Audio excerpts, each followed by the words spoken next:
Well, it's summer 2019.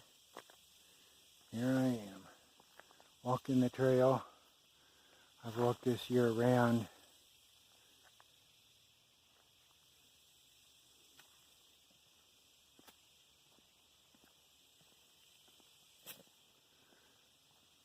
Walking 10 miles, basically non-stop.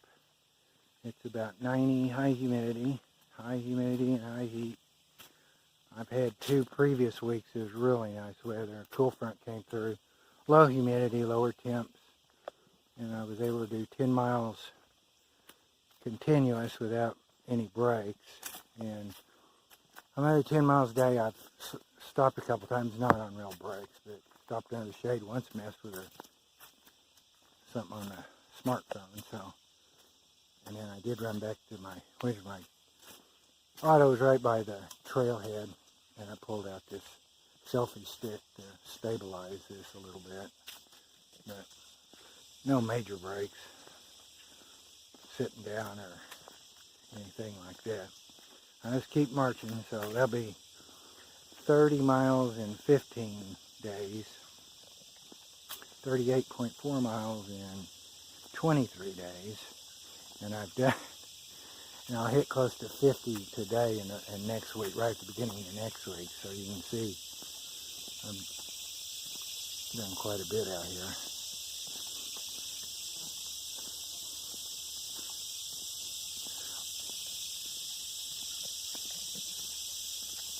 That's a red-bellied woodpecker fussing in the background. And the locust started last week out here. You can hear the locust. I've ran the gauntlet insects out here. Boy, he's really fussing, that red-bellied woodpecker.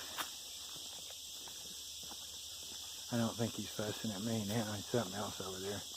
Maybe a black rat snake or something. The lake was up and blocked this trail, and the first time I came out in June, I saw 2 black rat snakes on the trail. One was 3 foot and the next one was 5 foot long. And they were the lake was way up. They got pushed out of their habitat undoubtedly. But haven't seen them anymore. And then we had ticks one time. I had 3 ticks just walking on this trail, which is paved. Then it was horseflies. Got really attacked through here early one morning in the woods by horseflies. I had to walk out of here and go out in the open areas, and they weren't out there. Then last week it was chiggers. One of my feet just got ate. I have no idea how I got those dang chiggers. They ate me up alive. Then through all this, since June, the occasional mosquito. They haven't been super bad, but I encounter them from time to time. So what's all that? Snakes, ticks, horseflies, mosquitoes, chiggers, and I just keep walking. And these, you can't see it probably, there's these spider webs across the trail. I knock them, I can tell what's going on with the spider webs. In the morning when I come down through here, I'll hit the spider webs are about at my face level, hair level. I know no one taller than me. I'm 6'2". No one taller than me has been down the trail that morning. Sometimes there won't be spider webs like at my stomach or waist level, so I know somebody shorter has been down the trail and knocked all the lower spider webs out of the way, which was the case this morning. There's another tall one, taller than me. If they're taller than me, the spider webs, I assume there's been no one 6'4", 5'6" that's been down through here.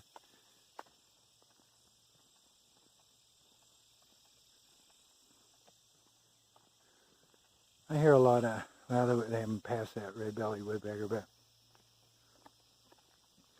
I see the basic birds. Still had some warblers back in the early part of June. They're gone. They disperse after breeding, nesting, and raising the young, and they disperse out, and then they just kind of work their way back south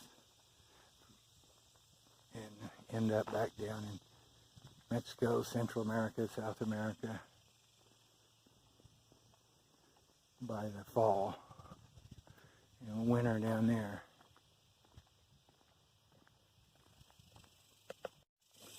The lake is now about 8 foot above normal. It was 28. And this area right here was underwater. Oh, quite an extent down through here. And you could only walk like 4.44 of a mile, and then it was blocked by the lake. And then, so at first I was just starting to walk again anyway, so it wasn't too much of a hassle. I just go back and forth. But now it's open. But they did a great job, the crews, cleaning this up. At one point there was just a layer of mud on this trail, and they scraped it off, I assume with a bobcat or something. And then all this water went all the way down through there, across that field, all the way back into those trees. And you could see it down there for a while as the water receded, but it's all gone now. And you don't smell the mud or anything anymore. It was kind of lake smelly up through here. So everything's close to normal after our deluge in April and May, and ended in part of June. We had incredible amounts of rain, and it flooded up through here. The lake backed up. Now you can just march along as much as you want.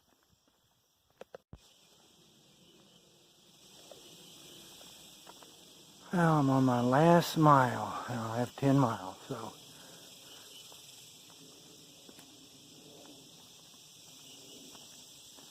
Yeah, it's much more hot and humid this week. I didn't get started till 10 a.m., so I'm paying for it today. 2 hours, 3 hours later. I've sweated so much. Last week I started at 9 a.m. It's much cooler, and I really didn't sweat that much. And then I did 10 miles. Then 2 weeks ago it was real cool, low humidity, and I started at 8 a.m. And so this time I'm getting my 10 miles in, but my pace has slowed. I don't even want to look at it. I've been running about 2.7579 miles per hour. I just keep marching, don't take breaks. My pace is slowed this time, and I stopped in the shade. I haven't sat down or anything, but I stopped in a shade of no more than 5 minutes total, trying to mess with my phone, a spreadsheet formula, and on my walking mileage. But anyway, so I'll get to very high 90s today on my mileage and break 100 miles for the year next week. And in June and July, I'm very close to, I may have hit 50 miles for the 8 weeks ended, something like that. And very close to 100 miles for the 7 months ended, year to date. Boy, those locusts, that's the summer sound. Summer soundtrack has been all my life. I remember a little kid hearing those locusts. This is like the dog days of summer, July 31st. And I read one place, there's arguments over what exactly when are the dog days of summer, but one I always remembers July 15th, August 15th. And so we're right in the middle of it. And there's a little bit of a breeze, thank God, not much though, not enough.